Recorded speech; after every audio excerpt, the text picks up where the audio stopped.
What the Tech is sponsored by Hover.com. Domain names made simple. Go to gfq.hover.com and get 10% off your entire purchase. And by Stitcher Radio. Listen on the go via the Stitcher mobile app. For more information, go to stitcher.com/GFQ.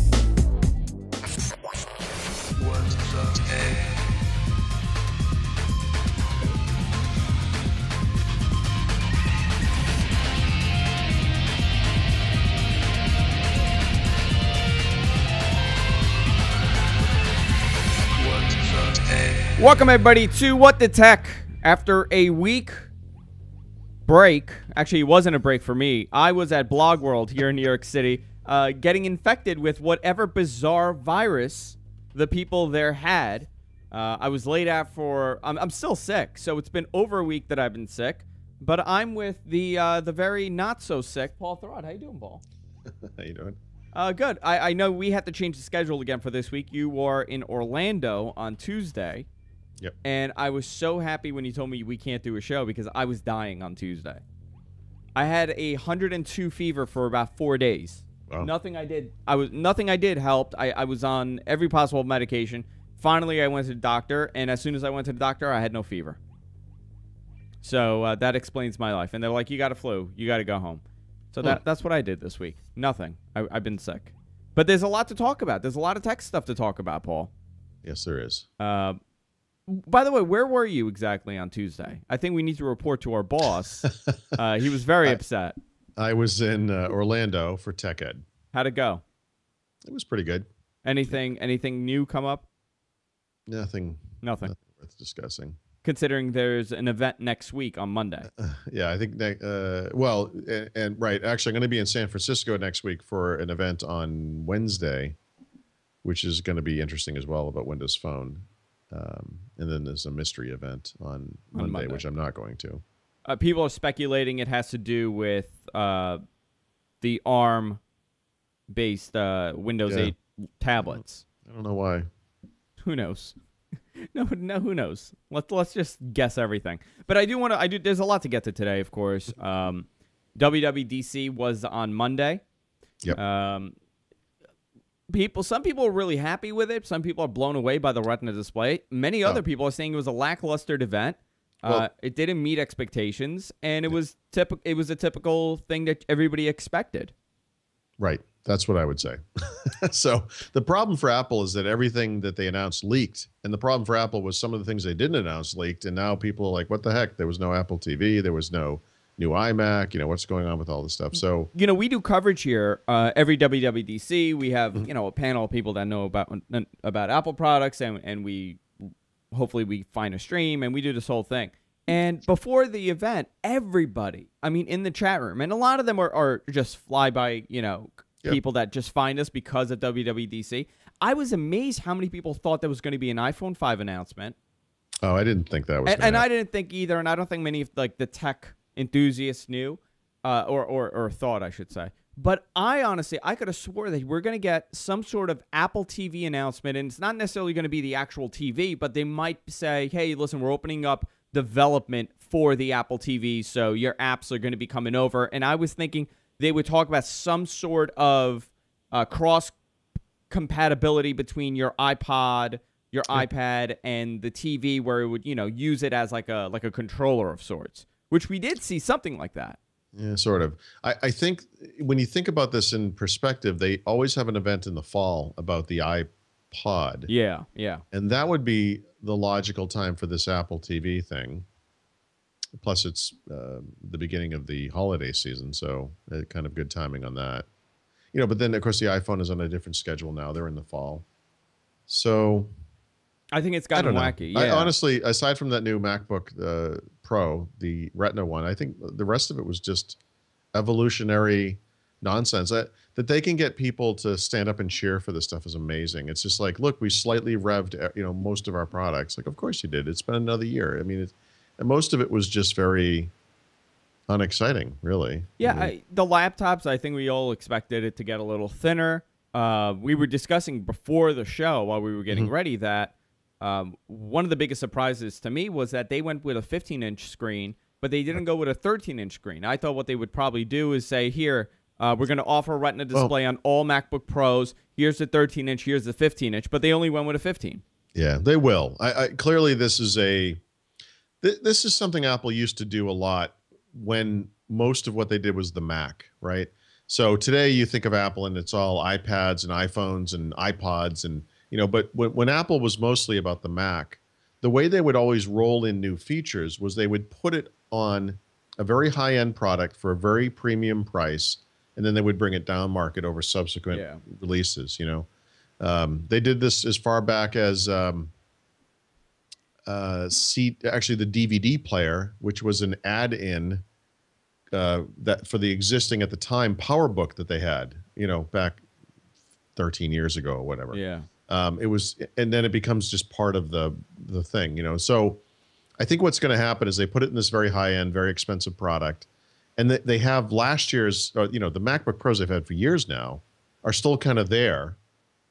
And then next year they probably just go away, and there'll be a 13-inch version, maybe, at that time. One thing, the Apple way of doing things has kind of warped the way bloggers and enthusiasts follow Apple, because people are making a big deal that they've added USB 3.0. People are shocked that USB 3.0 is added on this device. And if it was any other company... It's been around for years, everywhere else. But if it was Samsung or if it was Acer that announced that now we have USB 3.0, people would be like, okay, so what? Well, I think the reason they're excited about it is because Steve Jobs kind of poo-pooed USB 3.0 in favor of Thunderbolt. And Thunderbolt has gone absolutely nowhere. So Apple keeps pushing it. Like Apple used to push FireWire. FireWire kind of went nowhere too, out in the real world. And USB 3 is where it's at. That's where all the peripherals are. So... they did the right thing. I've always kind of wondered, you buy a high-end laptop. Why would you have USB 2 and 3? Why wouldn't they just all be 3?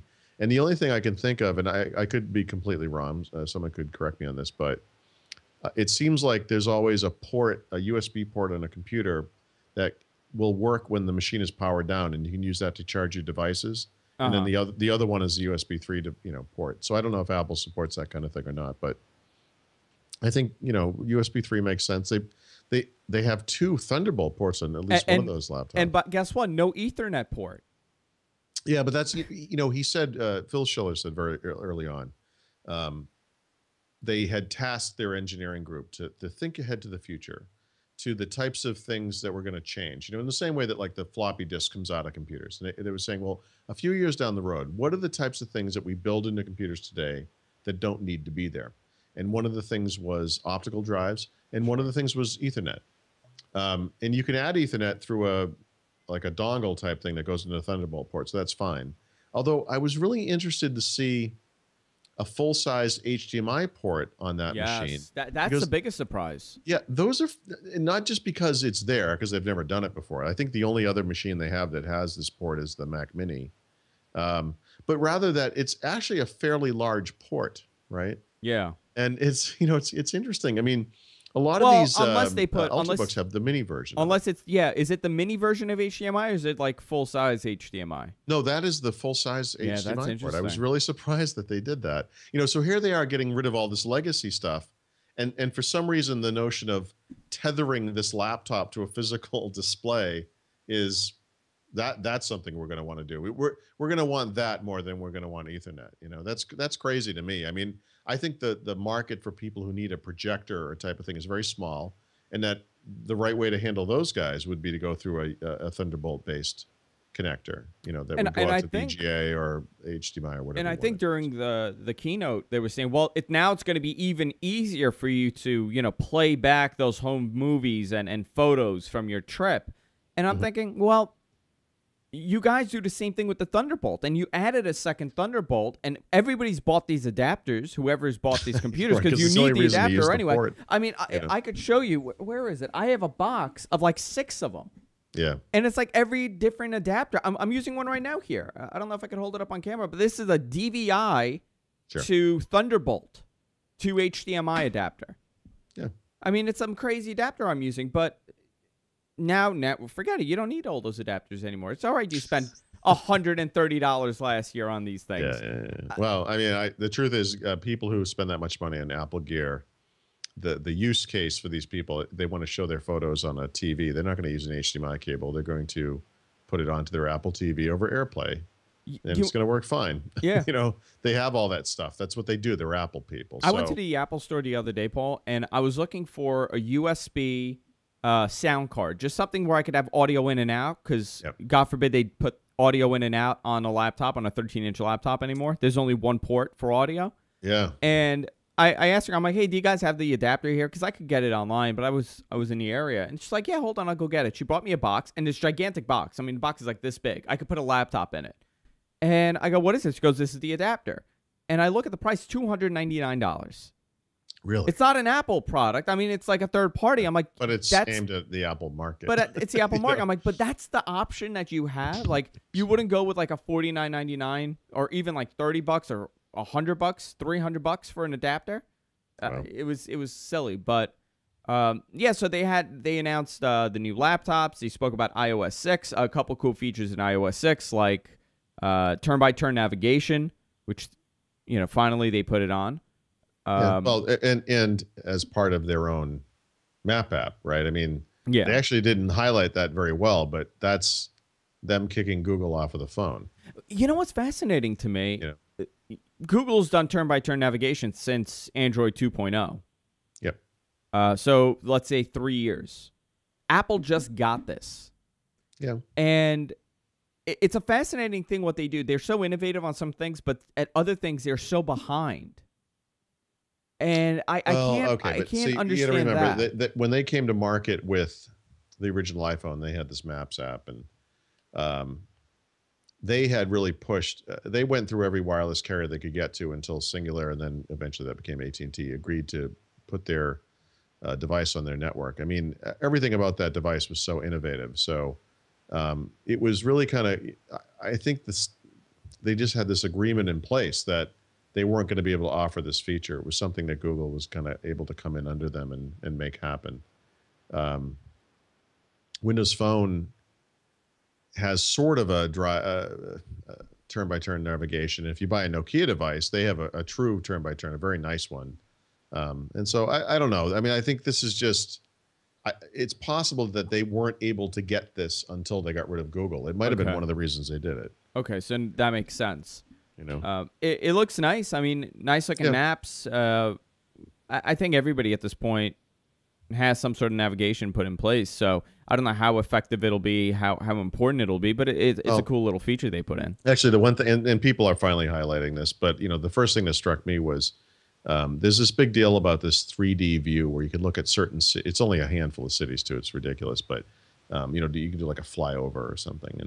And I honestly, I have to say, that is absolutely worthless, other than as a tech demo, something kind of cool. I mean, Nokia had an app that did the same exact thing years ago. I mean, it's not really a big deal. But and Google just announced some sort of mapping, 3D mapping. Yeah, but the thing is, when you're driving around or when you're out in the world and walking around, whatever it is, or if you're going to go to some place, what you really need is Street View. Yeah, and that is one of those things about Google Maps in particular. I think is really transformative. I mean, we do house swaps in the summer. As you know, we go to Europe usually, and we are able, the past couple of years, we can see the home, like from the street. We can see what it looks like, and you could go to some city. It doesn't have to be in a foreign country. I mean, you could go to New York for the first time, and I want to find Penn Station. I want to be able to recognize it. You could use Google Street View. It's very valuable. Being able to fly over a city like as if you're in a plane is useless. It's a fun tech demo. It's like Google Earth or whatever. I got it, but for actual navigation, you want Street View, not this other thing. No, and I've used Street View many times. Even in the city, I had a meeting with somebody in the city, and I couldn't find the building. The address was like 454 Madison Avenue, and it wasn't really on Madison. It was like off of the street. And I pulled up Google Maps on my phone, and I went to Street View, and I found the building. Exactly, I'm standing right next to it. I'm like, oh, okay, here we are. That's an extremely useful feature. Extremely useful. Now, seeing that thing from an airplane view, not so useful. No. Oh, look. So, but it's that's the top of a building. I don't mean to be a jerk about it, because no, it it's can be a cool little feature. Hypercritical of Apple. This is their form over function problem. That people just applaud because they love the artistic approach to it. But I'm not saying there's no use for it, but there is far less use for it than there is of Street View. And this is just it. It's a kind of an unfortunate, Apple thing, and maybe V2 will have some form of Street View that they license from Microsoft or from some other company that's doing something similar. But that's a big hole now. So there's something that Google has that they don't. And I think that's going to go back and forth. Now, one of the interesting things that we've discussed many times here on the show is that Apple, the innovative smartphone that they have with the iPhone, has become the safe smartphone to buy.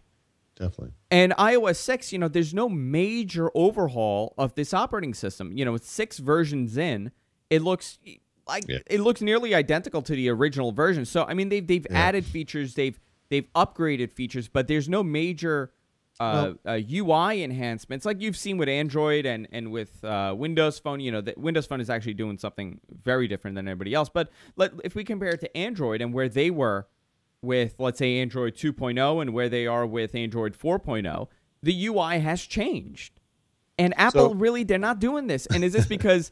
we don't know, but I just want to say, we don't know that that's true. Okay, this is my assumption. This is what I'm guessing. In other words, they've given us a certain preview, but this is the first preview. So this thing will ship in the fall probably. There might be more that we don't know about yet. Remember that when they showed off Mountain Lion, whenever they did that originally, maybe last fall, there was a certain set of features. And then they showed it off again, and we're only weeks away from the final release, and all of a sudden, there are all these new features. They haven't dramatically changed the UI or anything, but there is some new stuff there. So it's possible that there will be some changes. I don't know if you noticed this, but they're changing the color scheme of it a bit. So it used to be kind of a blue-gray color, and now it's moving to like a flat gray color. So there were some screens that showed that. I think the map application was one where you could see that kind of thing. But yeah, I think this is an area, assuming they don't change it, which is probably not a bad assumption. They're kind of stuck. They have 365 million iOS users, which, by the way, I would point out is how many PCs are sold in 1 year, but whatever. That's a lot of people. So it's hard to, this is not like the little 10 million, 20 million Apple audience that used to be 10 years ago. It's a very large chunk of the market. It's a mass audience. And a lot of those people are not very technical and not very tech savvy and wouldn't be able to cope with a massive change. So I think they just have to do things a little differently. I think people like that stuff too. The other thing to remember is like we're complaining about it because it doesn't have some kind of a elegant user experience, but maybe for the typical doofus that would use an iPhone. No, I don't. I mean, maybe for the typical user, that those are not a concern. No, I don't think it's a concern for many, but I just, during the thing we were talking about the innovativeness, and I'm using quotes for people who are listening to this, of Apple, and how when we're talking about the risks that Apple took with going to Intel and leaving behind legacy and jumping ahead to OS 10 and leaving behind legacy. Well, they've done this. Small market, right? It was a small market, yeah. When they did that, they were at most 25 million Mac users. Very small. At most, and it probably wasn't even that big. But Microsoft now, which has, the market share, tremendous, 90-something% still of the market of computers, they're taking the risk, and they're pretty much saying, hey, listen, whatever you think of computing on a Windows device is not that anymore. Look at what we have for you. You're right. But it's interesting how things have changed, right? Apple is, I don't know how to say this because they don't sell as many computers, of course, not even close. But as a electronics company, Apple is dominant, right? Microsoft is dominant in what is perceived to be a fading market, whether or not that's true or not. The computer market, yeah. But consumer enthusiasm is around these other things, and so this is something Microsoft has to do. With Apple and Intel and everything, the world was just moving on. I mean, these Motorola and IBM PowerPC chips that they had backed were not keeping up with Intel, and they were getting left further and further and further behind. By the way, you could look at today this week's MacBook announcements in this light as well, because one of the problems when Apple moves to the Intel platform is now they're just PCs. They can pretend otherwise. They made a big point of saying, "Oh, we don't take off-the-shelf parts," as if every PC maker on earth were somehow walking into the PC maker equivalent of Best Buy and buying the same the exact PC product. Emporium, in New Jersey. Whatever. Okay, fine. You're the only ones that design computers. We get it. But you know, the problem is that thing has a Core i7 processor, just like a PC. It has a whatever, just like a PC. So Apple needs to differentiate in different ways, right? So one of the ways they do it is they use flash storage, but they don't use SSDs. Yeah. They use, a different kind of flash storage. That's soldered onto your motherboard. Yeah. Right. Now, there are pros and cons to this, but okay, that's one thing. The Retina display is another way. It's very interesting, right? Because we will see high-res PC displays, but this is a way they can differentiate themselves More Retina. in a market in which otherwise, it's kind of commoditized. Yeah. Listen, Apple's marketing department, in my opinion, is single-handedly one of the main reasons why they've become dominant over the last decade in their electronic business. And by the way, USB 3 fell into the same category. USB 3 fell in the same category. They didn't go with it because, everyone's doing USB 3. We're going to push Thunderbolt. And you can see the extent of Apple's market power in the PC industry by how well Thunderbolt has taken off in the last year, which is to say it has not. So they had to go with USB 3 because that's where everyone is.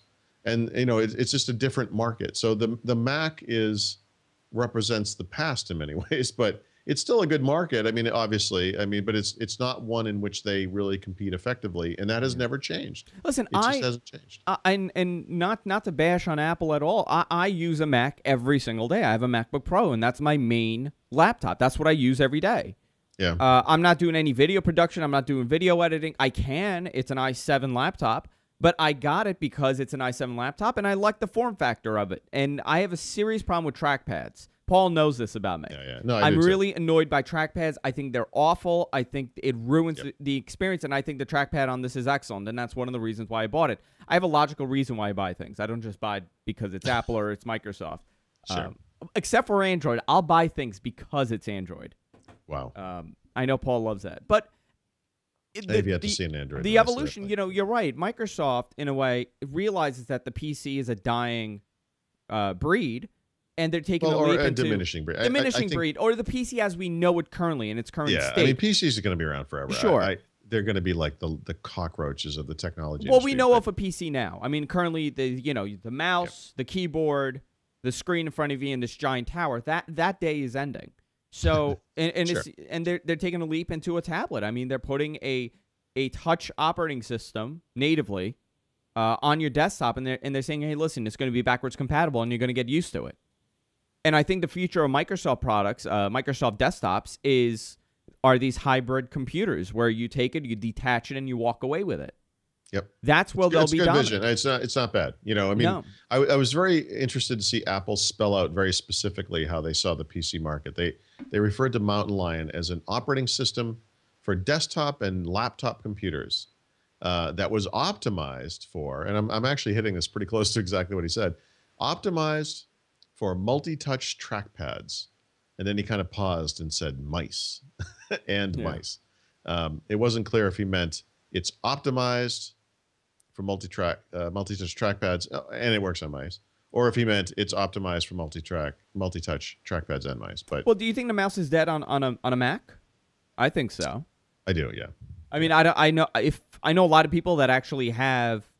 I know a couple of people that have the Mac Pros, the actual towers.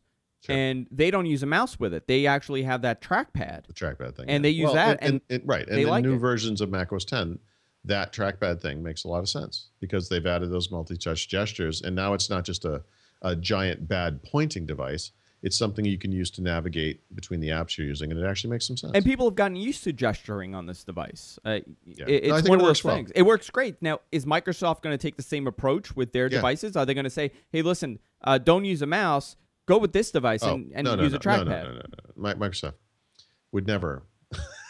Listen, Paul. Do you remember the ball? Do you remember that ball mouse? Yeah. No. They will support everything. So Microsoft will support the same trackpad gestures or style of track, not the exact same gestures, but will support trackpad gestures in Windows 8. So that will work just like the Mac. They'll support multi-touch on screens of all kinds, unlike the Mac. They will support normal mice with scroll wheels and all that kind of stuff, and they'll support keyboards and also pens. By the way, let's not forget about tablet PC style pens. They're the big tent. That's Microsoft. They're all inclusive. Yeah. I do want to take this time and remind our viewers and our chatters. We have about 100 people in our chat room combined. I think we have a bunch of people in the other room too. If you go to our website, gfqlive.tv, we have a great interactive room. We have a bunch of people in there.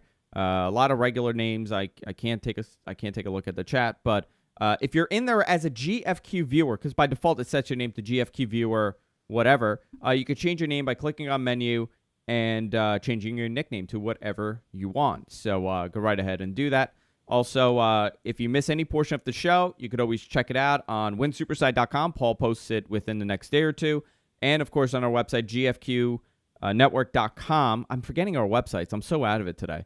But I did have a point with this. So I did want to bring up, Paul, that I brought my laptop to Blog World because we were here with the IIB. We had the IIB booth there, and then we had the GFQ broadcasting booth. By the way, I interviewed Rob Greenlee. How's he doing? Rob is genuinely. I went on this rant about bizarros over there. Mm-hmm. A lot of weird people, a lot of people grilling you. Like when they're asking questions, it's almost so this aggressive thing. Rob is one of the nicest people I've ever met in my life. Oh, and yeah. Rob is gigantic. He's like 6'8". Yep. He's huge. When I met him, he was about a foot taller than me. Right. I'm 5'9". He's like 6'5", 6'6". I mean, he's a big dude. He was so, amazing guy. We hung out. I had a really nice time talking to him. So I wanted to, thank him, and I interviewed him for the IIB, Rob Greenlee from Microsoft, and we had a nice chat about podcasting and when that's headed on Zune, because the Zune term is nearly dead at this point.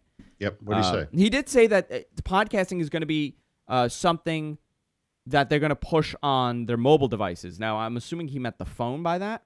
Yeah, I don't know what that means on the actual tablet, on Windows, because I was wondering, the problem is, you get video podcasts especially, and you could picture people wanting to watch them on a tablet. Yeah, and why wouldn't they take advantage of this? One of our number one sources for viewership for our show, Paul, comes from Windows 8 devices that Metro app. I think it's like Splash app. I forgot the name about this. It's a podcasting app, and we get thousands of downloads from that application every week.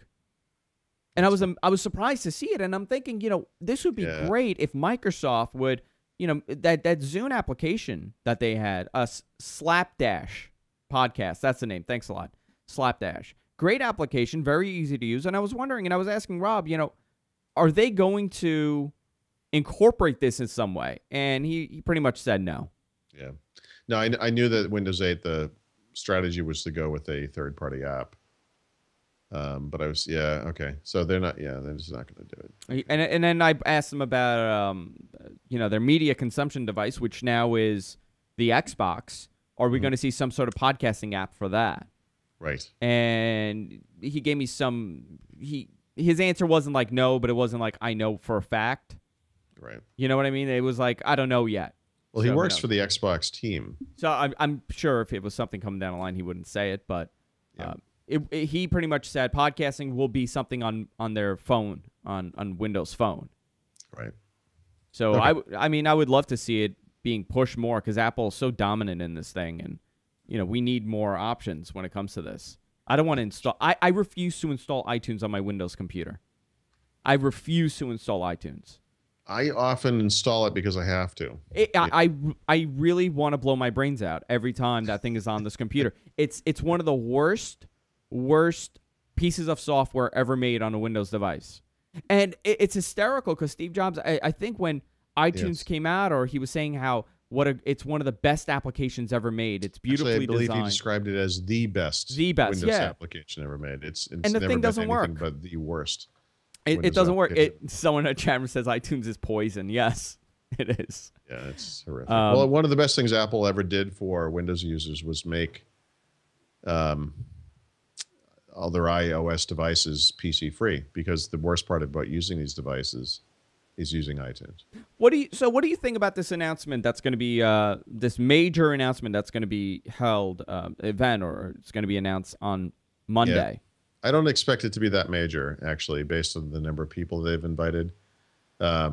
it's weird that they're inviting people on a Thursday and it's on Monday. And, in my case, I'm 3,000 miles away and I'm traveling to the West Coast on Tuesday anyway, which they should know, but whatever. My off the top of my head guess is that it involves the Xbox video service. And that's why they're in LA for the entertainment industry. You think that's what it is? That's my guess. Okay. I have no idea. Because the rumors, I believe, All Things D was reporting. One of the sources that was reporting this said it's possibly tablets and their ARM chipset. That doesn't appear to be based on anything. Yeah. Why she said that? I don't know. I'm wondering. I don't know why they would make a major announcement for the ARM tablet. I mean, there's still a lot of stuff missing. We don't know exactly everything about this, but I'm just wondering what it is. And it's very short noted, a couple days. I'm worried about this because they're going to learn that this worked. And that means they're going to do this in the future and do it for things that are important. And now I'm worried about that because people are really talking about this. Yeah. Very interesting. I have no idea what it is. I'm not going to it. So to kind of step back, last week we didn't do a show, but Microsoft at E3, their presentation, which isn't always great. I mean, Microsoft is not known for the best keynotes. Well, I don't. It's fun. I don't know. God, I think every one of these companies always think that the fanboys for the various video game companies will always claim that their favorite company won E3. This is like the big thing. I thought it was a lackluster E3. I think it was, like you said, it was the year about the sequels. We're in this weird transition that nobody has another device coming out except for Nintendo, and everybody's holding on. They all have a second screen strategy, which is very interesting, very similar.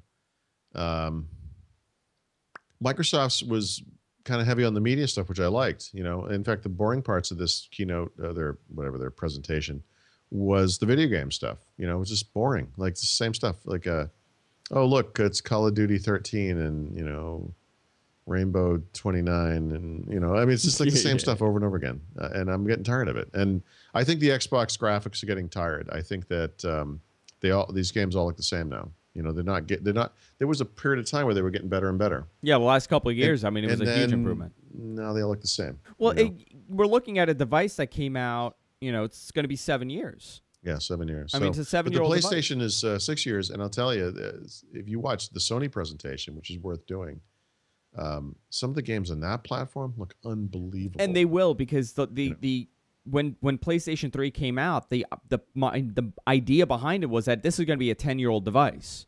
Yep. They're going to be able to do so much with this because it has, I think, like 8 cores. It's a crazy fast device, but they came really late to the game. I think that where they lacked, Microsoft did really well, and that they took that for their advantage. I think Microsoft did amazing with their media portion of the Xbox. Yeah, device. No, they've got a lot of great partners. I think the weakness of the Xbox 3. Well, there are two.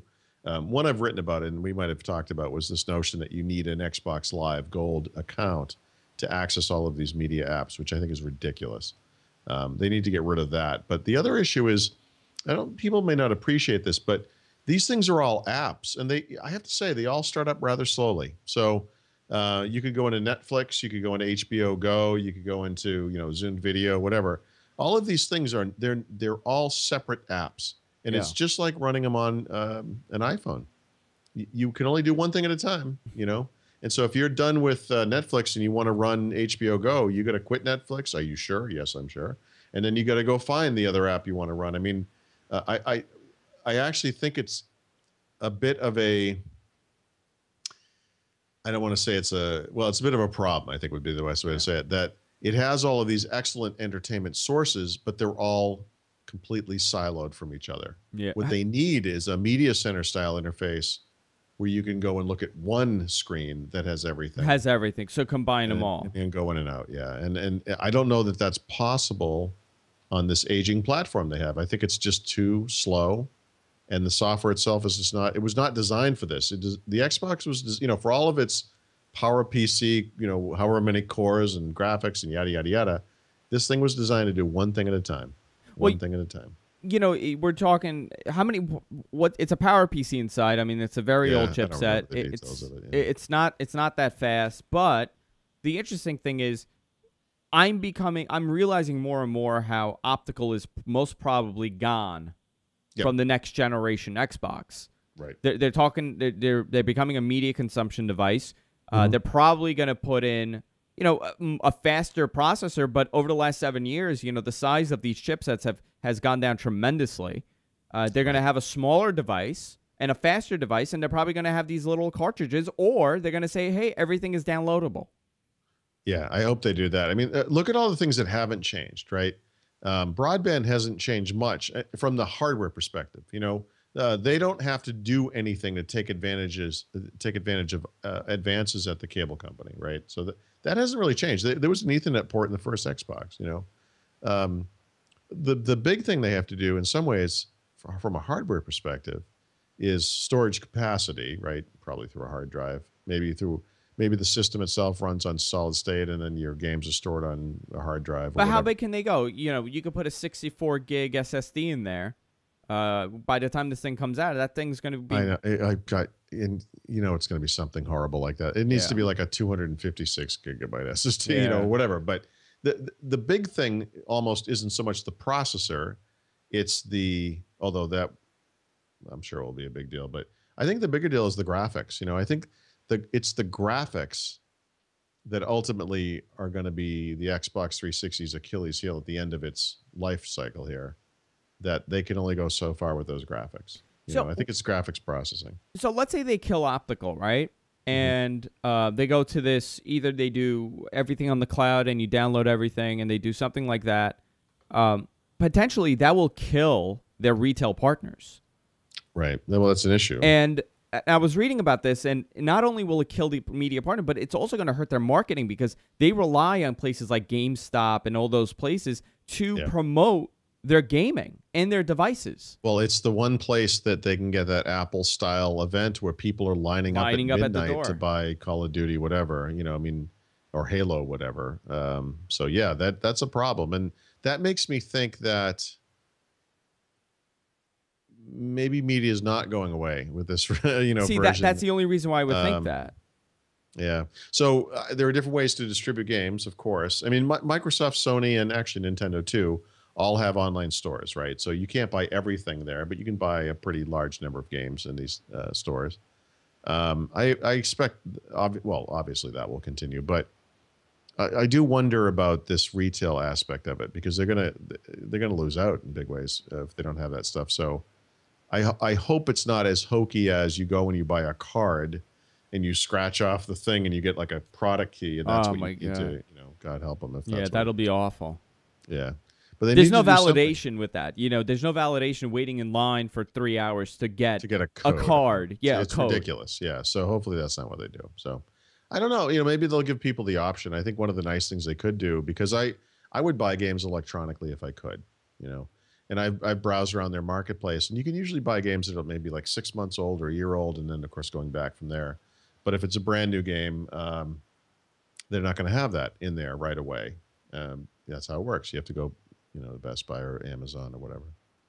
I'm wondering. I mean, it's an interesting situation we're put in. And where does everybody else go? You know, where does Sony go? Because Sony's obviously not going to kill optical, because they that Blu-ray drive that they have is part of it. I mean, that's a huge selling point for Sony. Well, except the PlayStation 4 or whatever, by the time the thing comes out, a Blu-ray drive costs nothing now. You know, when that thing shipped, you know, in 2006.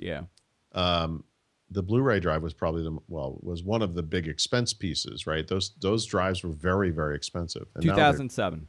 Yeah. Not, was it? I think so, because I was living in my new house then. Well, whatever. It doesn't matter. But, you know, Blu-ray drives come in boxes of cereal now. They're really cheap. So that's not an issue.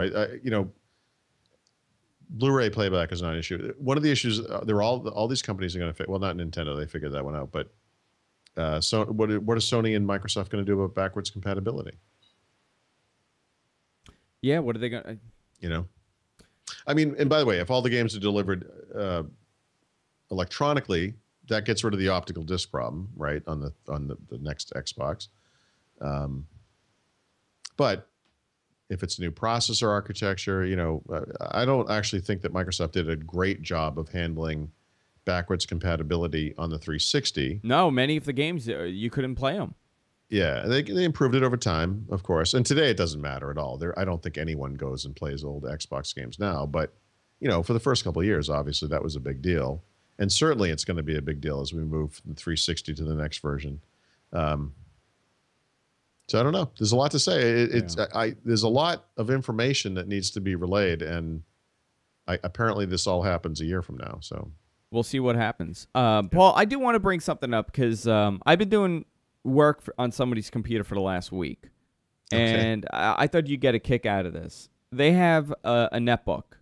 It's an Acer netbook, and it's running Vista. And they said the thing isn't running good, and there was an issue with the explored.exe file. It was locking up at 100%. So I decided to just back everything up and just clean install 7. I had an extra copy of 7. Okay. And I when I was getting ready to do that, I took a look, and it showed like you have 100 and something Windows updates. And I'm like, that's bizarre. Right. And I called them up, and I'm like, hey, listen, has this laptop never been connected to the internet? And they go, well, we make sure that we shut down the internet at night, every night. And I'm like, what do you mean shut down the internet? They go, we flip the switch and we turn the internet off. Really? Okay, why do you do that? And they go, because I don't want to get a virus. So apparently, viruses only happen between the hours of 10 p.m. to 6 a.m. Right. And that's I said, awesome. Oh, okay. Like, I didn't want to go into a story. And I'm like, hey, do you not do your Windows update? I'm like, well, what I did, I said, I'm gonna update your computer to Windows 7. They go, why would you do that? And I told him, well, it's better than Vista. You got a netbook. It's lighter. It's faster. You'll like it. He goes, yeah, but I don't want things to get messed up. And I look, and this person never has done Windows updates, and they've turned it off. They've turned the feature off. Sure. And I said, why did you do that? He goes, I don't want things to get messed up. I was told that I should never do the updates. The updates mess everything up. And I'm thinking, there's so many misconceptions out there. No, this is about how to use a computer. Yeah. You know what? This is bizarre to me. I'm going to get this wrong. And I'll try not to, but I'm going to get it wrong. Years and years and years ago, it was either an NT or a Windows 2000 service pack. It was horribly wrong, and it screwed a lot of stuff up. And, tech pundits of the day started advising that people should never install these things, that they should just ignore this stuff. Yeah, years ago, a lot of people were saying that, and it was true. Sometimes you would have like an XP update, and then all of a sudden, it would just blue screen everything. Yeah, but this stuff, I'm sorry. I'm not saying it doesn't happen. Of course, it's software and anything could happen, but it doesn't happen very often. And the benefits of these updates are far away. Yeah. Possible detriments. And I remember the first secrets book I worked on with Brian Livingston for Windows Vista. You have these conversations about technology and about where the book's going and what are we writing about and yada, yada, yada, and general statements we want to make. And I remember at some point he said something like, well, obviously we have to advise people that they don't install updates. And he kept talking and I was like, wait, hold on. What? Like, what are you talking about? That's ridiculous. And I think there are just people who they've latched onto something, in other words, they had a bad experience once. So now the conventional wisdom is I don't do that thing anymore. Yeah. And, that's not really what you want to do. I sort of willfully install every update on every system I have, no matter what it is. And that's true. Sure, me too. I do Windows all of them. PCs, iOS devices, whatever. I just don't install virus scans. I don't put antiviruses on my computers. You don't? I don't. No, I don't. Oh. And like my wife, her laptop, I won't put it on, and I tell her if you get a virus, that's your fault. You're gonna have to go and fix it yourself. Oh, jeez. And guess what? She's never gotten any malware, nothing. Well, I use the built-in Microsoft thing, and that's perfect. That's good enough for most people. Yeah, it's on my kids' laptops. Yeah. It works fine. I check these things out every once in a while, and it's always very interesting to me. And my son is a little more adventurous than my daughter is, but He's had some little things here and there, as you would expect. And she's had nothing. My daughter's computer may as well be locked in a clean room that has never seen the outside world. She plays games on nickjr.com or something, and that's the And the extent of it. reality is, you're not going to get any kind of malware or spyware by going to a website, a reputable website. A lot of times, if you're searching for something, you could click on the wrong thing, and there you go, boom. Yeah. That's how it happens. But I've kind of trained everybody in my house to not look out of their little bubble of computing. Right. So I don't put it on. Nothing has happened so far. But somebody just messaged me. I went on a rant apparently 6 months ago about a girl that I was working on her computer, and she gave me the computer, and I started working on it, and she turned around and she's like, you know what? I'm just going to buy a Mac. And I'm like, why? He goes, I'm like, why? Okay, that will why? solve all your problems. And I said, why? He goes, well, I have this crazy problem with my computer. Every night at 3 o'clock in the morning, my computer restarts, and I lose everything that I had open. And I'm thinking, I'm like, your computer restart? I'm like, why? Okay, but why don't you just first save everything if you know that's happening and make sure nothing is open? Yeah, but it's annoying. I don't know, something about, she was talking about how it auto-saves and she doesn't know which version it is. So I don't know. She was going into this nonsense. And then I realized it's our Windows updates. And I'm like, no, but it's Windows Update. And she goes, yeah, but I don't want to do my Windows updates at 3 o'clock. I'm like, but you could change that. She's like, you know what? I'm just going to buy a Mac. And, that's people's logic. And again, that's people's logic. And this goes with the same misconception of, that a lot of people have. And I was wondering, what are some of the ridiculous things that you've heard about computers that, like I do crazy stuff. We've discussed this. Like I turn off all the processes and all the service stuff. Like I turn off fax and I turn off tablet support on my computer. You know what? Okay, so you may have specific reasons for doing that. Obviously, you do video work and so forth. But the one thing I've really come to over the years, and it's sort of like a simplicity initiative. I try to tell people, even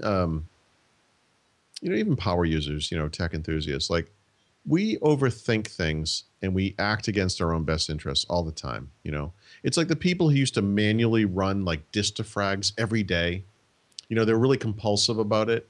I really think that one of the healthiest things you can do, not just for your computer, but for yourself, is to back off.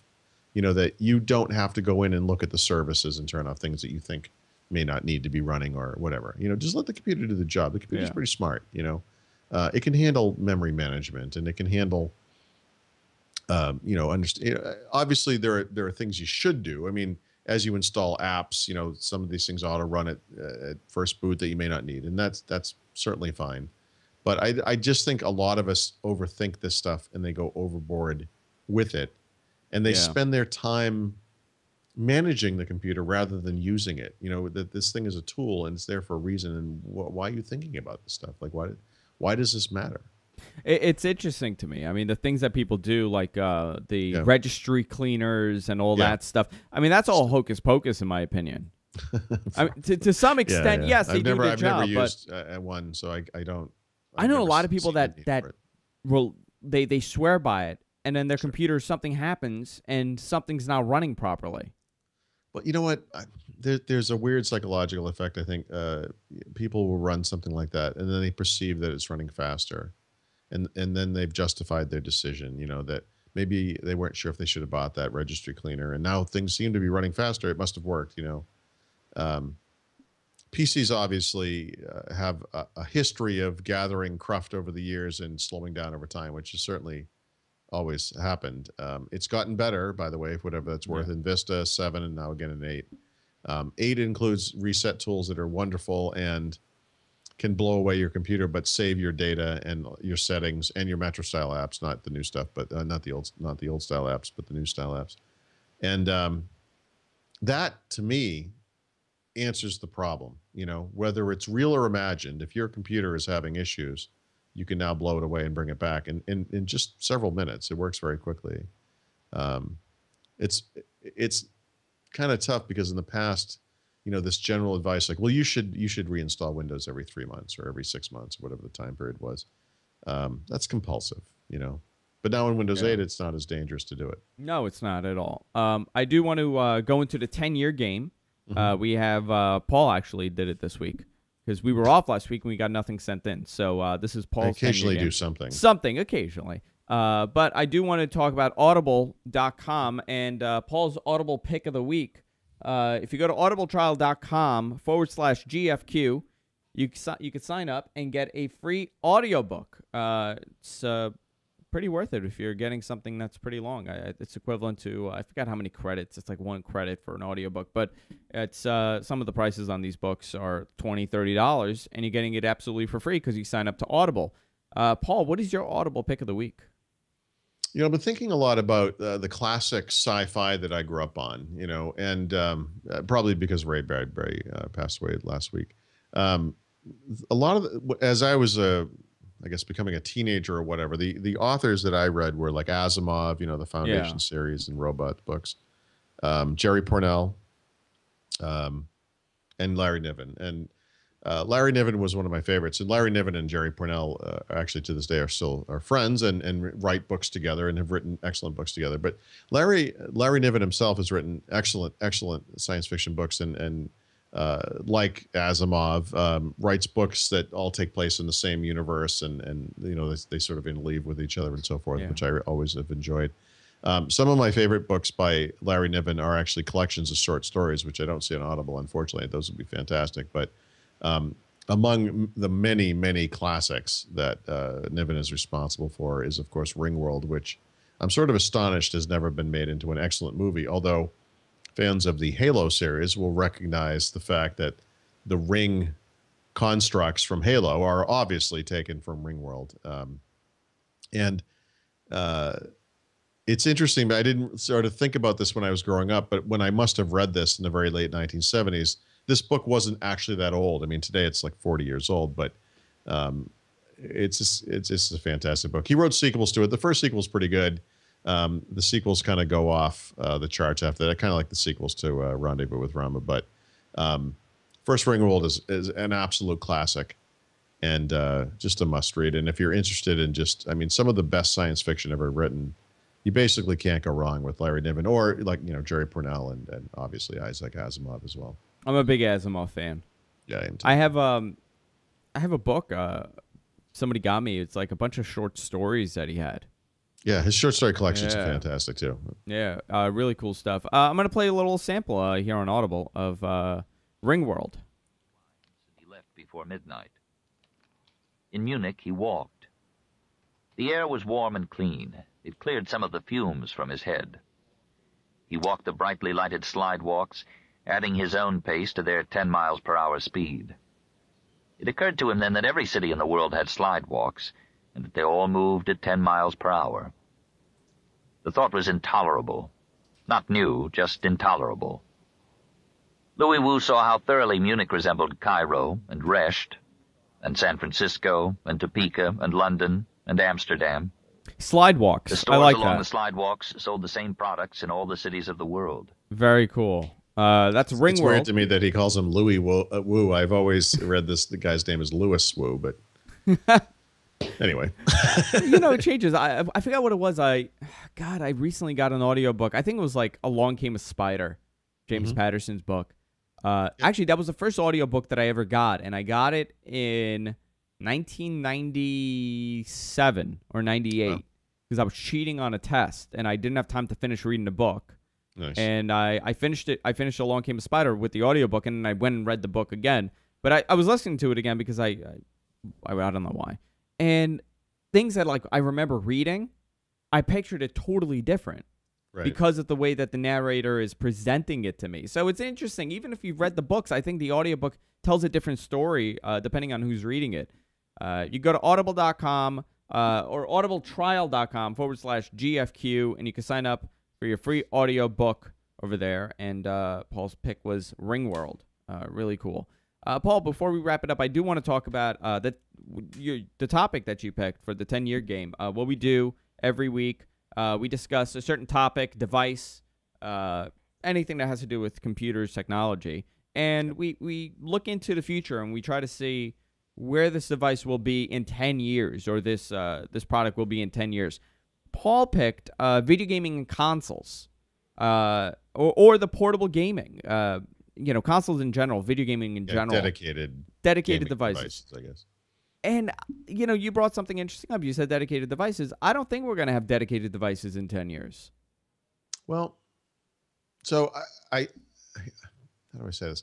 I think that consoles and also portable gaming systems are the PCs of that industry. I think they'll still be around, but they won't be the focus anymore because the mass market is moving to more casual and easily accessible forms of games, right? So they're games you can play on Facebook or online or in, those sort of services, or on mobile devices like the iPhone and Android and so forth. And those types of games are easily accessible and are simple typically and cater to a certain audience. But the thing is, I do think that hardcore gamers, whether they're on PCs or dedicated consoles or portable machines, I think they'll always require those more dedicated machines. Even like, for example, today, obviously Apple sells a lot of iPhones and iPads and iPod touches, and people play millions and millions of games on those things all the time.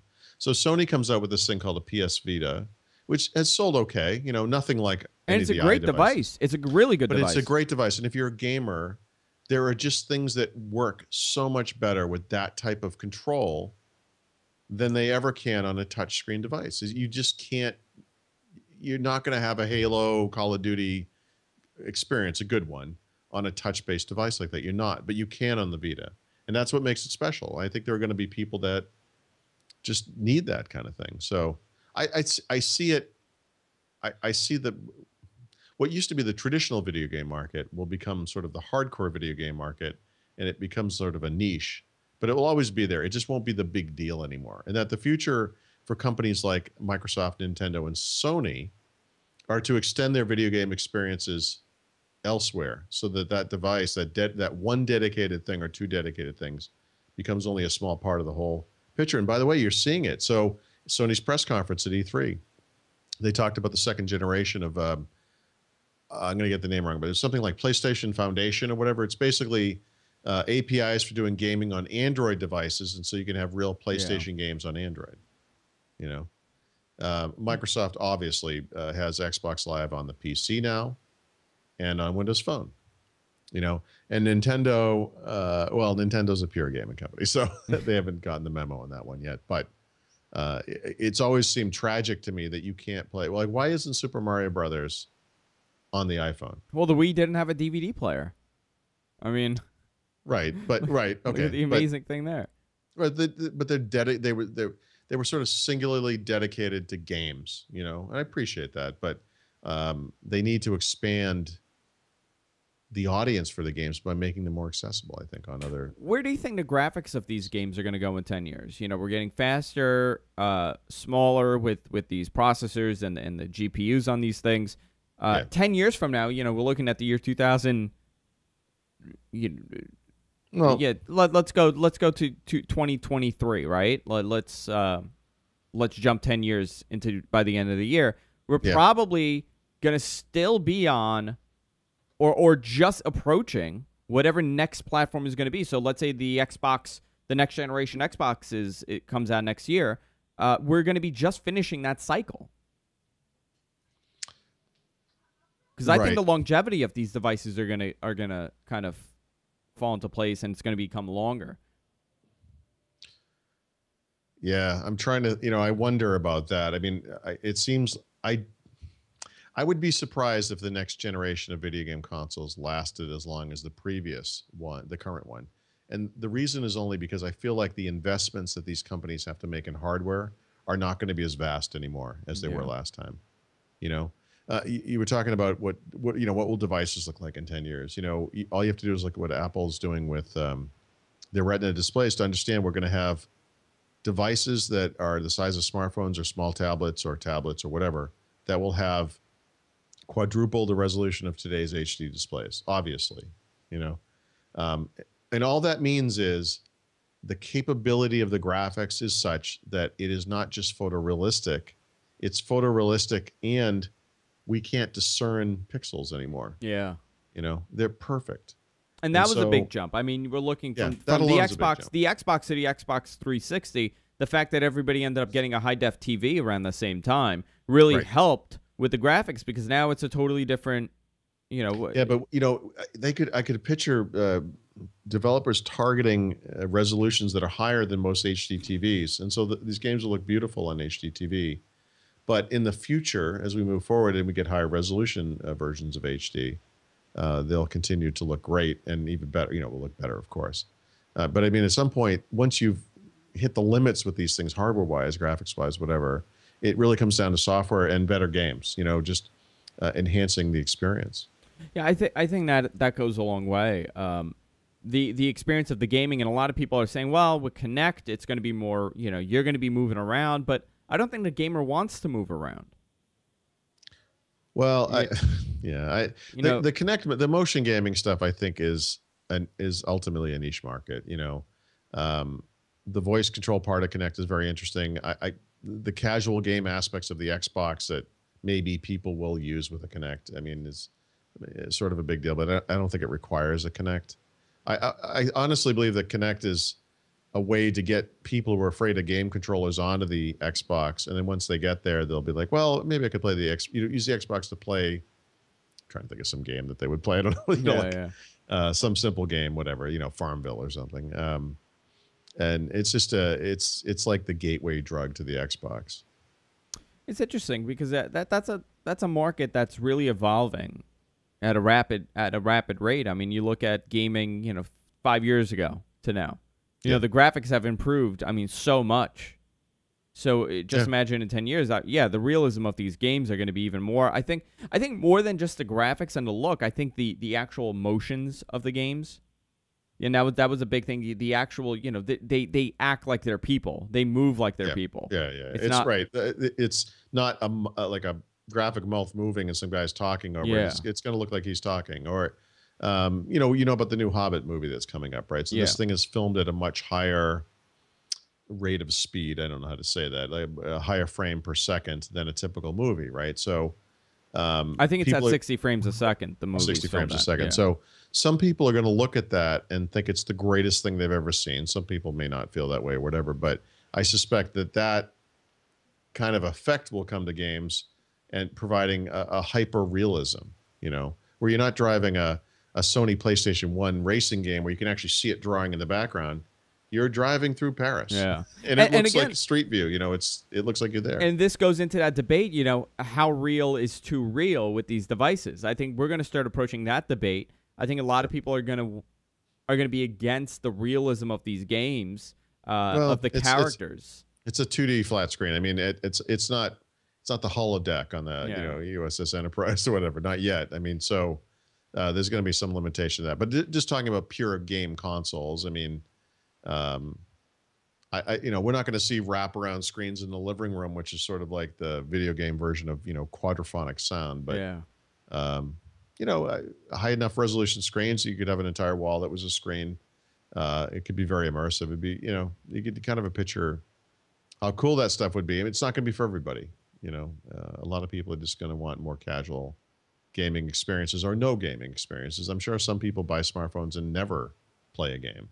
I've had an Xbox and I stopped gaming a couple years ago, but I constantly buy the 360 because I buy it every year and I use it as a media device. Right. You know, I have Hulu on there, I have my Netflix on there, and I occasionally play a video game every now and then. By the way, Microsoft buying Hulu is one of the potential answers to next week's mystery event. Oh, very interesting. The Seattle Times. And that's that possibility. That's a great way to incorporate, you know, media. You have it internally. Maybe that could be Microsoft's version. You know, they have the Zune Music Pass today. Now you have a movie, yeah. Now they could have a movie pass. Very interesting. Very interesting. All right, Paul. Time to wrap it up. All righty. I'm just waiting for that. You know, the parents, whatever association to start saying, you know, these games are way too real, which they do. Rotting my child's brain. Yeah, and they force manufacture, you know, gaming companies to kind of pull back on the graphics and make it look a little cartoonish. I don't know. I actually, you know, the game Final Fantasy, the first one was just released on Windows Phone, and it looks like a Nintendo game from 1990. You know. Yeah. And I have to say, there's something kind of endearing about those kind of graphics. They're cute. It's you know, not. It's nostalgic. I mean, I don't. Yeah. I don't think kids coming up. What does your son think? Does he like that? He would never like that. He would never like that, right? He wants. He would say this thing sucks. Why are you looking at that? He says, yeah, he would want to blow that thing away with a large weapon. And since that was not available in the game, he would not like that. Where are the 50 joysticks? Yeah, exactly. You can go to Paul's site, winsupersite.com, for all things Windows and Paul. I haven't been looking because I was off the entire week. I feel so disconnected from technology because I was away all week. Right. I was at a Microsoft technology show, so I also feel like I've been disconnected from technology. If you miss any portion of the show, of course, you could follow us on Twitter. You could follow me at Andrew Zarin. You can follow Paul at Thurrott. You could also follow the GFK Network, and we update you if we're delaying the show, if we're changing the day. The schedule's been a little wacky. I don't know. Are we back on Tuesday next week, Paul? I think so. Okay. Let me look at the calendar. I'm going to San Francisco, as I mentioned. It will just be a matter of timing. So if we do this at 4 o'clock, right? Yes. I think, yeah. Tuesday, I arrive at... Okay, so I don't know. I don't get in until 11 in the morning, but that's... that's 2 o'clock. So, yeah, I should be able to. Okay. I'll do it from the hotel. I'll just check in and... Sure. We'll do it on Tuesday. Paul will be away, but we'll be back to our regular schedule. Yep. Also, subscribe to us, guys. We're on iTunes. We're on Zune. You can subscribe to the show. We're on Stitcher. We're pretty much everywhere. Just look up What the Tech, and you can subscribe to our audio and video feed of the show. And that's it, guys. We'll see you all next week on What the Tech. Good night, everybody.